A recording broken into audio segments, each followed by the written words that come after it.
Come in. Welcome. I'm E.G. Marshall. May I be your guide once again for that trip through another world, a world of the weird and the unusual? Consider, what we are pleased to call science is based primarily on our observation of cause and effect.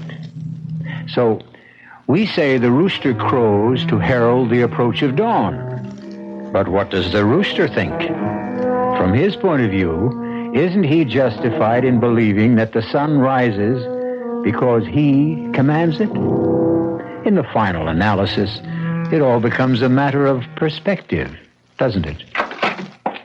Hello, darling. Hi. Dinner ready? Just about. Did you have a good day? Yes. Oh, I'm so happy, Carlotta. Does that mean you finally straightened out the problem that's been bothering you? Yes, I found out how to get rid of it. Wonderful. How? Like this, Edmund. Mike, what are you doing with that gun? What are you...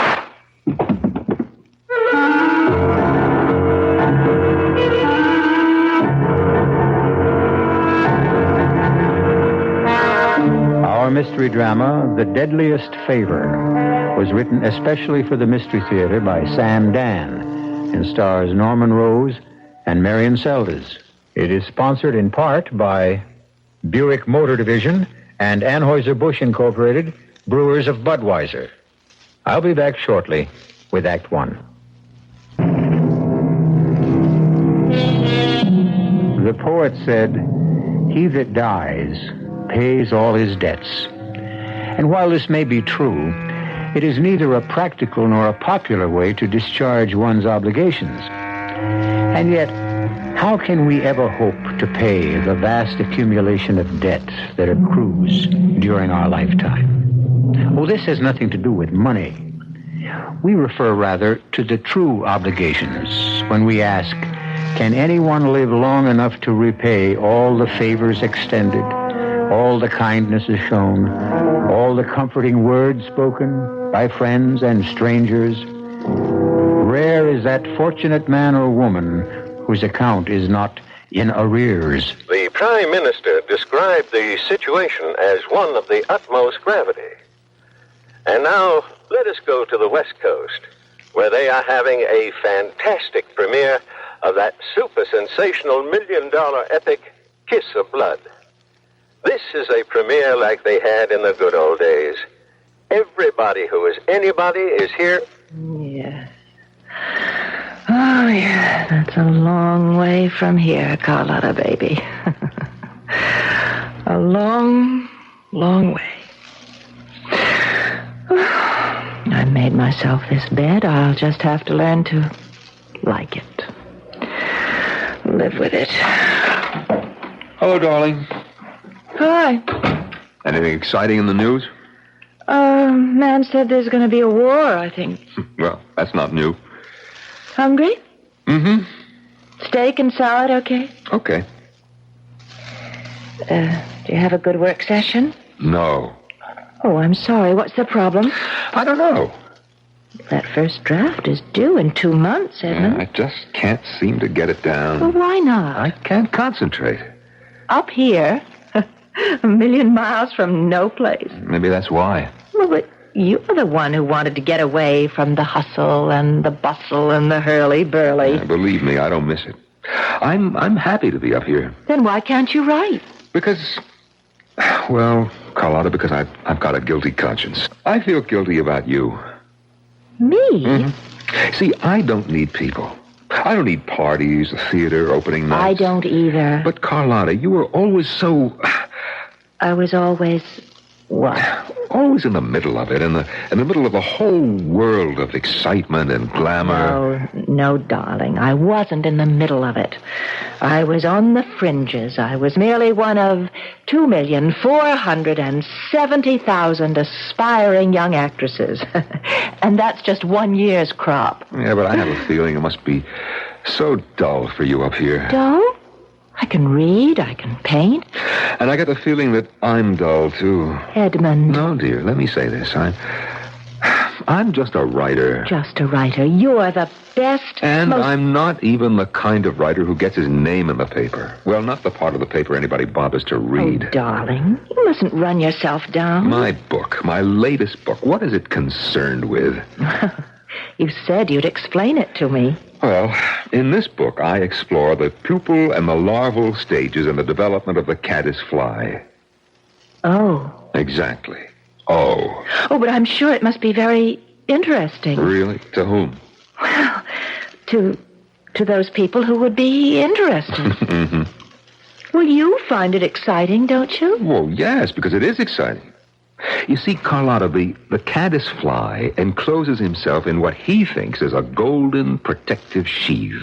But in reality, it's his coffin. Ah, that sounds good. And the fish that prey upon him, they also meet their doom. That sounds even better. Because the fish, in their turn, are eaten by other predators. Well, you got plenty of action. And listen, the largest and most powerful predator is man. Consider how we, in our turn, are eaten, not by stronger carnivorous, but by our own artificially induced anxieties and tensions. But that sounds great. Yeah. But it's not the kind of thing that'll head a bestseller list or get me on the talk shows. Is that what you want? No, but... But what? Well, I have an idea it's what you would want. Edmund, I'm happy. I'm very happy. I've got you, and you're everything I could wish for. Come in. Oh, Sheriff. Afternoon, Mr. Churchill. Miss Churchill? Well, you're just in time for dinner, Sheriff. Well, thank you both very kindly, but I happen to be here in line of duty. Oh, you mean there's a possibility you may have to arrest me or Mr. Churchill? Or maybe both of us. No, I don't think so. Well, what can we do for you, Sheriff? Well, now, Mr. Churchill, it's about an old friend of yours named Mike Perry. Mike Perry? The Mike Perry? Killer Mike Perry. He's a friend of yours, Edmund? That's what we've been told. Well, you learn something every day. After all these years, they finally did catch up with Killer Mike. They got him on a charge that can stick. And what does he go ahead and do? Smooth as you please, he just busts his way out of jail. And he's here? He's up here? Well, no, he probably ain't up here. Well, then why are you... The big city cops and the federals, they went and compiled this list of all his friends. You were one of his friends, Edmund. Well, 20 years ago, we went to school together. And that's what I mean. We've got to run down those leads. You seen him around here, Mr. Churchill? Oh, no, Sheriff. If you do, you'll get in touch. Certainly. Well, I just done my day's work. Drive 20 miles up to see the Churchills. Ask my 2 questions, and now drive 20 miles back to town. Well, I'm sorry I bothered you, folks. That's quite all right. Oh, drop in again, anytime. Well, goodbye now, and have a nice evening. Oh, are you going to take part in the annual fly casting contest a week from Saturday, Mr. Churchill? You couldn't keep him away. Well, I almost won last year, remember? Well, Frank Miller over at the motel asked me to remind you. You haven't sent in your entry fee. It's got to be paid by tomorrow. Oh, right. Thank you. I'm not going to be disqualified on a technicality. Would you take the money to him, Sheriff? Oh, sure thing. Darling, do you have $5? Mm-hmm. It's gone up to 10 this year. We have twice as many prizes. Oh, well, here you are, Sheriff. Right. Well, let me know if you hear anything or see anything. Good night. Good night. Edmund? This gang leader? This Mike Perry? How could he possibly have been a friend of yours? Well, we were roommates in college. No. He's an educated man, Carlotta. Then how could he... Rob? Kill? I don't know. And how could you associate with a gangster? Well, he wasn't a gangster in those days. Actually, he was a history major. Oh, darling, do you know something? If this were a movie, that door would open right now. And he'd storm in here with a gun in his hand. No, he wouldn't do that. He'd knock on the door, and he'd politely ask permission to come in. And he'd say to me, "Well, Eddie, I'm here to collect." Collect? What? The debt I owe him. What? What do you owe him? Well, it's hard to say, Carlotta, on the face of it. I owe him $3,000. $3,000? $3,000 can mean a little or a lot. Depends on the situation. To me, it once meant life itself. But you never told me. It was tuition and living expenses for my senior year. There would be a job waiting for me in June. A job in research. Job I dreamed about. But I would need the degree. Well, my uncle, who was executor of my father's estate, gambled away the money. And are you about to tell me that Mike Perry gave you the $3,000? Yes. Where'd he get the money? He robbed a bank. He what? Yeah. He robbed a bank. But he came into my room that day and he said, Eddie, nobody has the right to be that down in the mouth. You look as if you're ready to hang yourself. And I said I was. And he said, kid, tomorrow morning, I'm going to lay that $3,000 right in your hot little hand. And he did. And when I asked him where he got it, he told me. He robbed a bank. And you believed him? Oh, he did. I said to him, how could you? And he said, they got plenty of money. They'll never miss it. But for you, it's the end of the world. And you took that money? I took it because at that time, without that money, it would have been the end of the world for me. But Carlotta, I'll tell you this. I repaid the bank.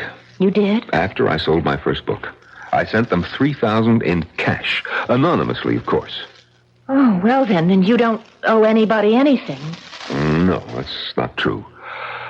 I'm still indebted to Mike Perry. Well, I'm sure he doesn't need your $3,000. They say he has millions. Well, I don't owe him the money, exactly. You see, what I owe him is a favor. What kind of a favor? I don't know. Whatever he asks. Well, what could he ask of you? Well, when he gave me the money all those years ago, he said, Eddie, one day I'm going to come to you for a favor. Maybe to save my life, the way I just saved yours.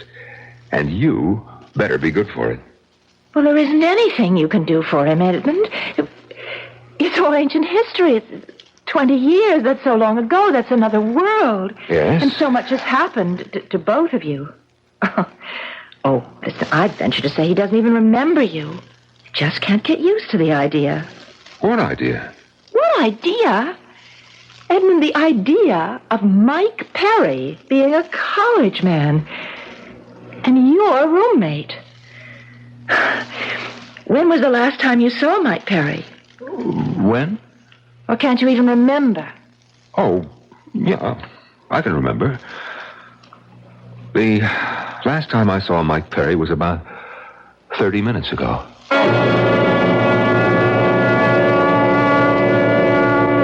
Look out for the quiet people. At any rate, Mike Perry, a lord of the underworld, has come to this remote mountain area to collect a debt of 20 years standing. But is Edmund Churchill ready, willing, and able to pay it? I shall return with further news of the principal and interest shortly in Act 2.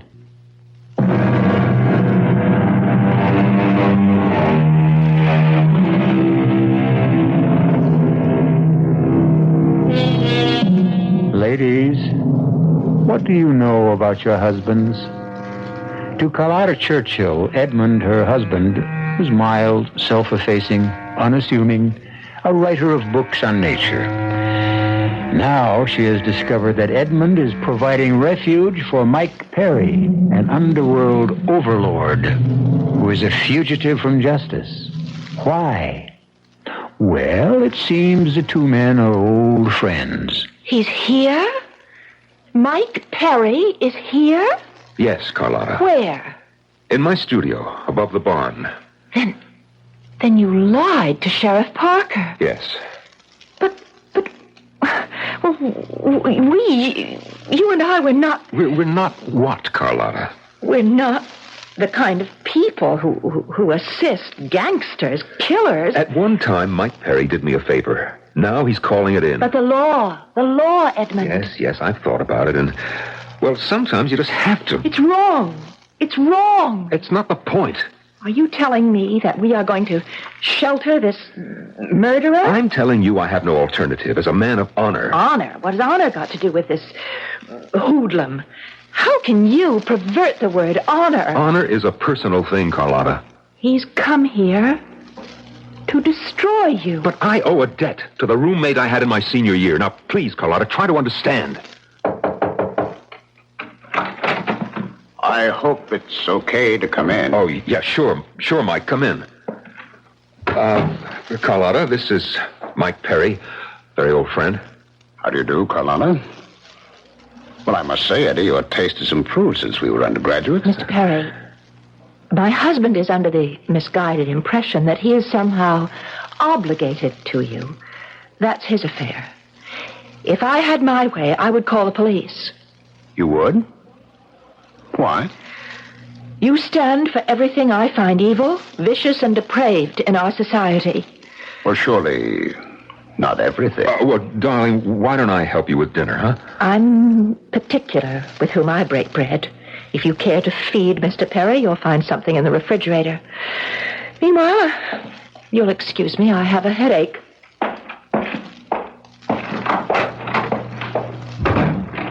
You know, Eddie, I don't think she likes me.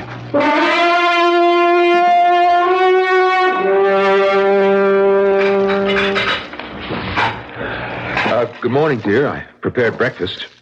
Just coffee for me. Where's the gangster chieftain? I put him in the spare room. Carlotta. Yes? Carlotta, there are certain laws that one does not violate. The law of hospitality. And it doesn't matter who a man is or what he does if he's a guest under your roof. He's a guest under your roof, Edmund, not mine. Good morning. Morning. Did you sleep well, Mike? I always sleep well. Oh, one might think you have a clear conscience. Like some breakfast? Well, I can help myself, thank you. Oh, I've been up for hours. I did some pages. Now I'll cast a few flies, sharpen up for the tournament, and maybe catch a few rainbows for lunch. I'll see you both later. Well, alone at last. If you'll excuse me, Mr. Perry. Oh, no, don't go. If my presence is so distasteful, I'll leave the table and have breakfast later. Thank you. Tell me, Carlotta, why do you hate me? You flatter yourself. I have contempt for what you are, but hate, that's too important an emotion to squander. Well, I'll say this for you. You don't squander it. You invested very carefully. You lowered the boom on me last night. You said I was everything vile and evil and depraved. It's true. Well, it's immaterial. Those are only words, but I saw something that you didn't see when you said that about What do me. you think you saw? The flush in your cheeks, the fire in your eyes. Well, of course. I was angry. Yes, I know. But show me a person who really hates something or someone. I'll tell you why. They hate because they're afraid. Afraid of what? Of themselves. They instinctively know. They're fascinated by that something or that someone. Are you saying that I'm fascinated by you? Aren't you? No, don't answer that right now. Because you're probably not aware of it. Just yet. Hello? Morning, Miss Churchill. Oh, good morning, Sheriff. Mr. Churchill about? He's fishing. Is it important? Well, just tell him I gave Frank Miller his entry fee, and he's all set for the contest. Yes, I'll tell him. Oh, is there any news about the escaped gangster? Not a whisper. Although they do think he may be headed toward this part of the country. Oh? When it comes to hiding out, this is as good a place as any, and better than most. Keep an eye peeled, will you, Miss Churchill? Well, of course. Bye now. Goodbye. Thank you For what? for not calling in the hounds. Had I told the sheriff you were here, I'm sure you would have killed me on the spot. That isn't true. You mean you're not capable of it? Oh, no. Of course I am. But there'd be no point to it. They'd have me. Where can I go in this wilderness? But how do you know I won't call him back? I know.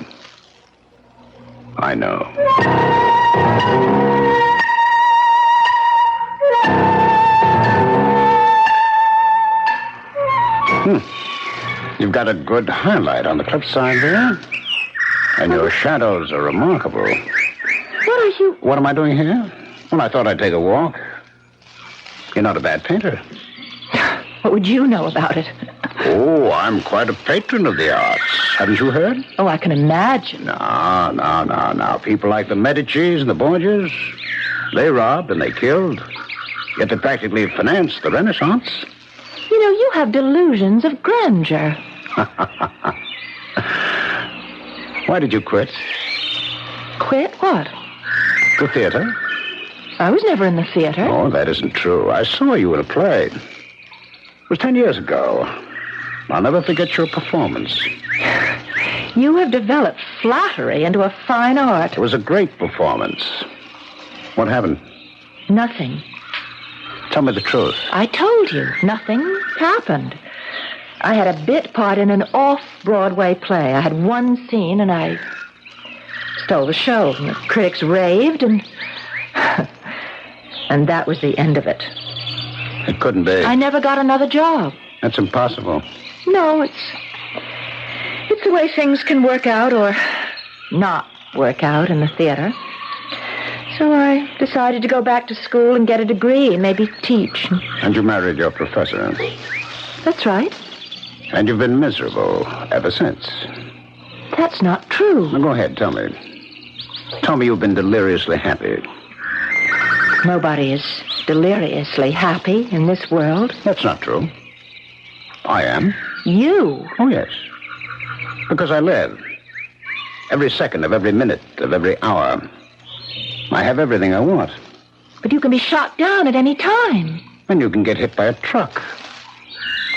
You abdicated from life. I'm reconciled to it. Reconciled? You? I saw you on the stage. I saw fire and ice.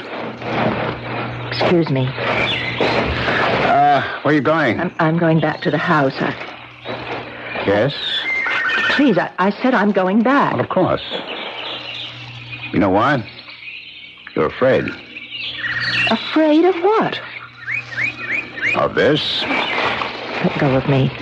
Please let go. Oh, now, who are you kidding? Oh.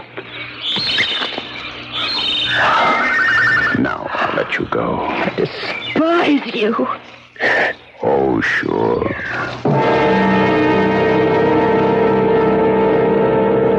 And now for the news headlines. There is still no word on the whereabouts of Mike Perry, who escaped from federal custody in New York last Monday. It's believed he may be headed west. Little Dolly Prescott, the teenage sex queen, is suing... Not so good. Oh, they'll never think to look here, Eddie. You can't tell. Look, don't walk around in the open. They may be patrolling in helicopters. And how long shall we be honored with your company, Mr. Perry? Darling, Mike is welcome to stay as long as he likes. Well, until the heat's off. I see. You know, Mike, I don't believe it. What? Well, everything I read in the papers. You should always believe what you read in the papers, even if it isn't true. You never killed anybody. No one can ever prove I did. You are the same guy I went to school with. Sure? I mean it. Well, I don't know what's gotten into me, but I'm writing again. 26 pages yesterday, and 9 this morning already, and I'm going to get back to that typewriter. Will you both excuse me? Oh, sure. You know how it is when you're hot. See you good people at cocktail time. Well, I'll have to get out of here. Where will you go? Well, don't tell me you care. You know, I have an idea. There's going to be some heat here. It's time to make a move. The big one. Well, I'm prepared for it. I got the place all set up. There's only one thing missing. You know what that is? I'm not interested. Well, you should be. It concerns you. Listen, Mr. Perry, get this straight. Nothing you do concerns me. You're coming with me. Where? I caught you. Your instinctive reaction was not to say no, but where? We're leaving the country. What makes you think... I want you. And I get what I want. It's that simple. And besides, you want me. What gives you that idea? As of right now, you don't have the courage to take what you want. It's all right, I'll help you. And what makes you think I want you? You mean you want what you've got now? Eddie? This hermitage, a million miles from nowhere? I'm happy. Oh, yes. Doing what? Every year that goes by is wasted. Soon you'll be old. Too old. Where are you running to? You see, your problem is with timing. You quit the theater too soon. You stayed with Eddie too long. Make your move. Now. You'll never get another chance. Please keep away from me. Why? Because I'm right, huh? You know the poem? Full many a flower was made to blush unseen and waste its fragrance on the desert air. Don't waste the fragrance, baby. Don't. Mike, That's better. Oh, that's much better. What about Eddie? Eddie? Oh, we'll take care of Eddie. What are you saying, Mike? I'm saying we'll just let things work out. No. Don't move.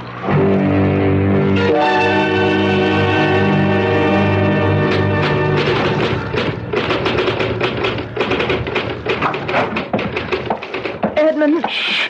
Let me just finish this paragraph. I know just how I want to say this, and if I stop, Carlotta! What did you do? I want you to listen to me. You could have torn that paper. Edmund, please, I beg of you. Pick up that phone right now. Why? Do it. All right. Now, when the operator comes on, ask her to give you the sheriff's office and tell Sheriff Parker that Mike Perry is here.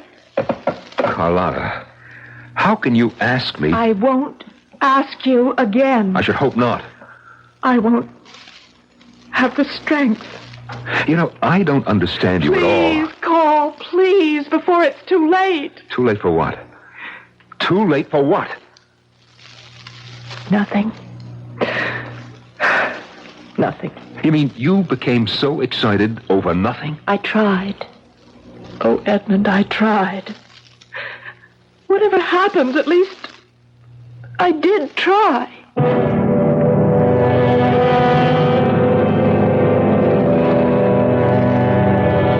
If at first they don't succeed, some people will try again. On the other hand, there are others who quit. And there's a lot to be said for both points of view. Will she try again to convince Edmund? If so, how hard? Everything will be revealed in good time when I return shortly with Act 3.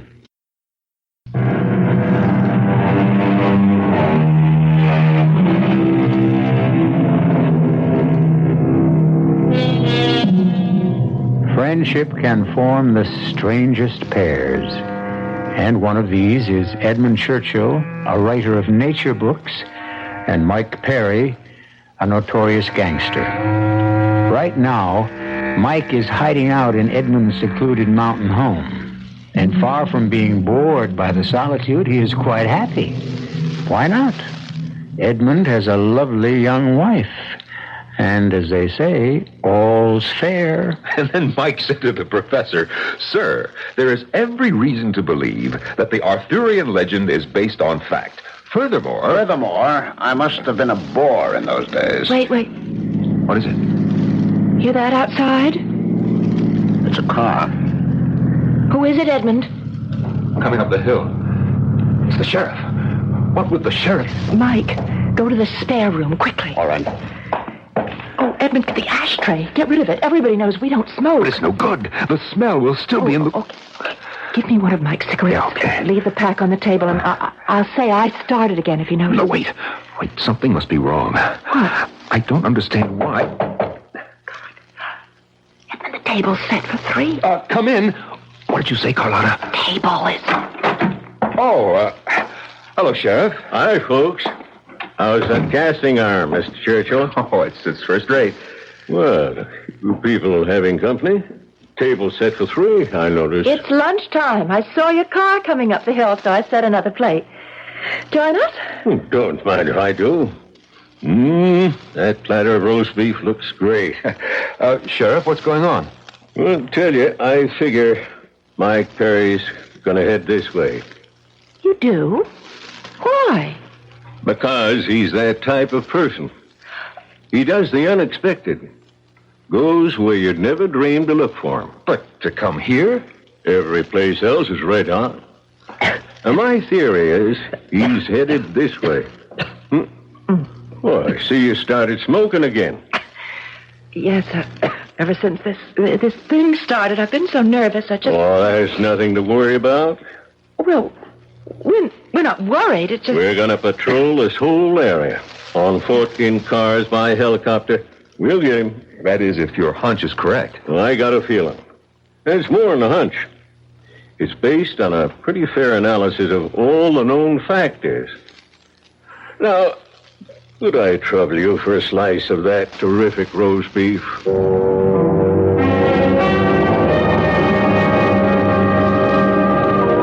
Morning, Carlotta. You slept late. Where's Eddie? Fishing. That's become a big thing with him. He's got the contest coming up on Saturday.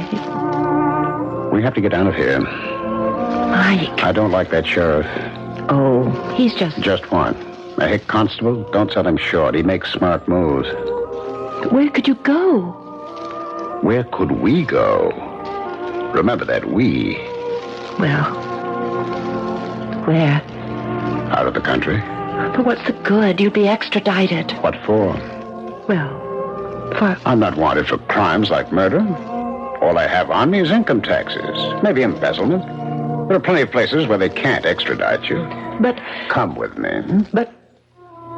Edmund... I said we'd take care of Edmund. No! Carlotta, come into a new world. The world of the people who have power.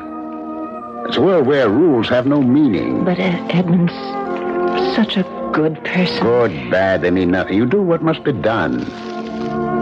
And I'm not sure that I can. Then stay here. Oh, Mike, Where we're going, I have a palace, a yacht. There's nothing you can't have. Name it, it's yours. But I don't want just things. I'll buy you a theater, your own company, act, star. Oh, Mike. Everything, anything, Mike. yours for the asking. This is my world. I want to share it with you. But what's supposed to happen to Edmund? Edmund must be taken care of. You mean... killed? There's nothing personal involved. I even like Eddie. No. There's no other way. When he finds out we're gone, he calls the sheriff. Now, look. I've been told there's only one road out of these mountains. Yes, it leads right through the main street of Council Forks, 20 miles from here.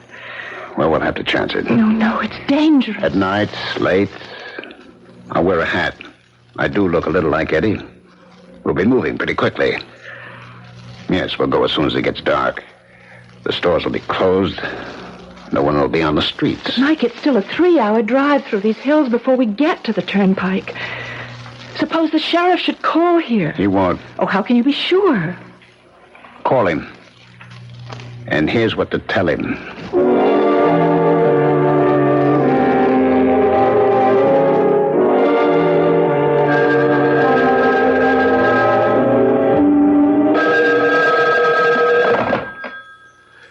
Sheriff Parker speaking. Oh, Sheriff, I just called to tell you we're leaving. Leaving? When? This evening, we received a call from Mr. Churchill's agent. He has to be in Hollywood by tomorrow afternoon. Will we be seeing him on the screen? Well, you'll be seeing characters from his book. Well, good luck. And we won't be back for, well, I don't know how long. Well, maybe it's for the best. Might have been dangerous if that gangster fella showed up. We'll see you when we return. Goodbye, Sheriff. Bye now. Oh, tell Mr. Churchill I'll get back. Miss Churchill? Miss Churchill? Well, I guess she hung up. It doesn't matter. I can catch them when they come through town.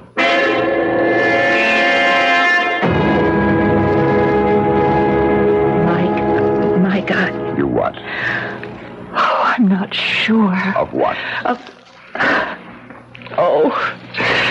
anything. Come here. No, that won't help. Yes, it will. Oh, Mike. I'm so frightened. You should be. You know why? You're crossing the line.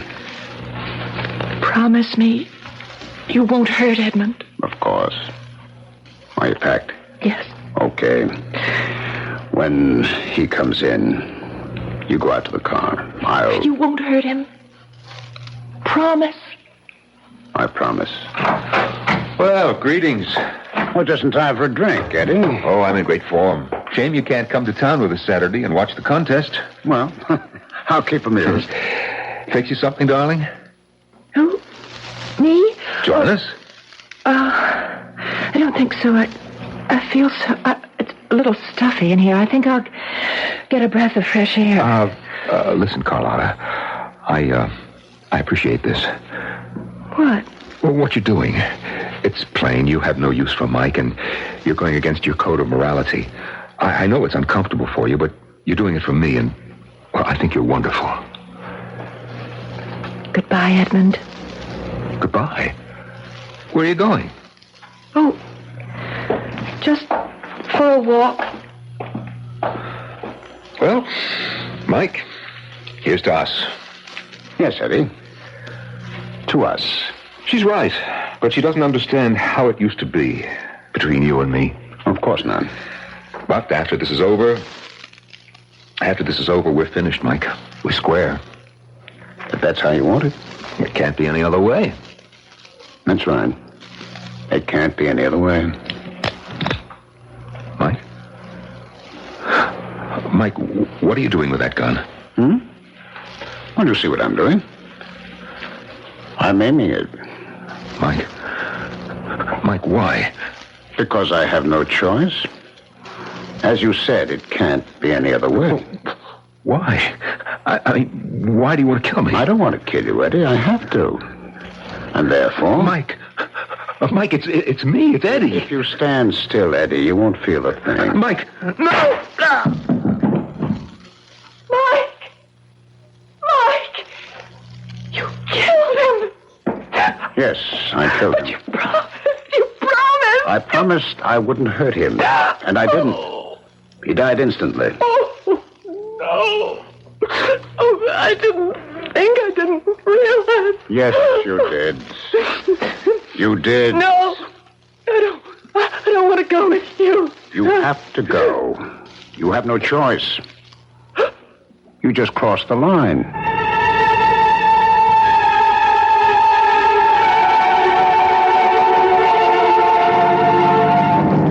Mike, please hold me close. Now, dear, I have to drive with two hands, especially when we go through town. Oh, slow down. The local cops love to pick up people for speeding. Not much of a town. Well, we chose the right hour. All the stores are closed. People have finished dinner. The movie won't break for at least an hour. I'm so nervous. It's all right. Everything's all right. Edmund, I never stop being sick. You'll be okay. Up ahead.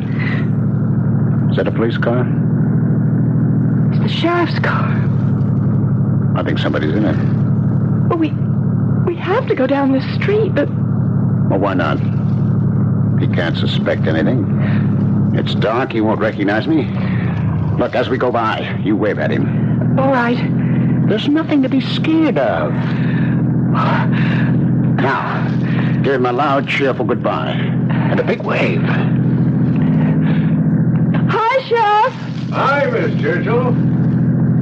There. You see? There's nothing to it. We're in the clear.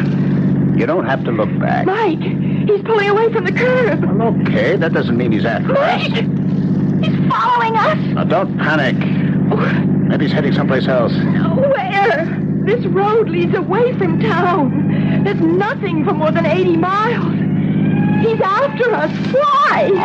I don't know. What do you mean you don't know? You know everything. Shut up. He's after us. He's gaining on us. I'll lose him. He wants us. Oh, Hold the wheel. Hold the wheel steady. Steer. Don't shoot at him. I got a gavel. He hasn't hit the radio yet. I can stop No, it. don't. Steer to the right. No. Hold the car steady. They're firing back at us. They're shooting back. Get away from the wheel. Get away from the wheel. Move away.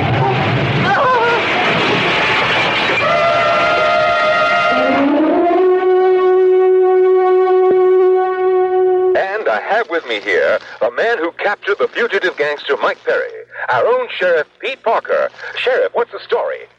I didn't know anything. I saw them drive by in the car, and I thought it was Mr. Churchill with her. And since he was not going to be here for the fly casting tournament on Saturday, I wanted to give him back his entry fee. After all, it was $10, and that don't grow on trees, you know.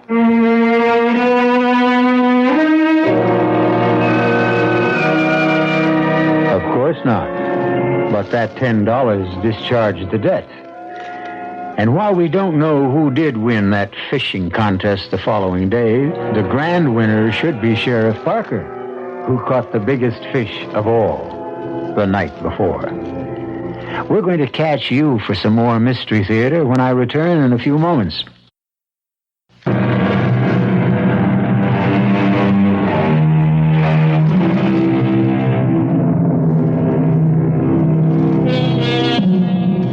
Certain emotions slumber inside each of us. We lead lives that may have nothing to do with our true desires. And then one day, a Mike Perry can arrive to awaken a Carlotta Churchill. Well, we certainly hope there are no Carlottas among our listeners. And if any of you are even contemplating a Carlotta-like move, tune us in instead. You'll get all the vicarious enjoyment with none of the actual penalties.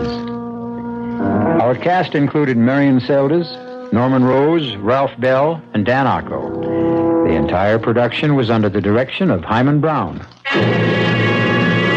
Now, a preview of our next tale. What's a young guy like you doing with all white hair? I swapped for it, Mr. Halpert. I can swap anything I got for anything you've got. And what you got is plenty of money.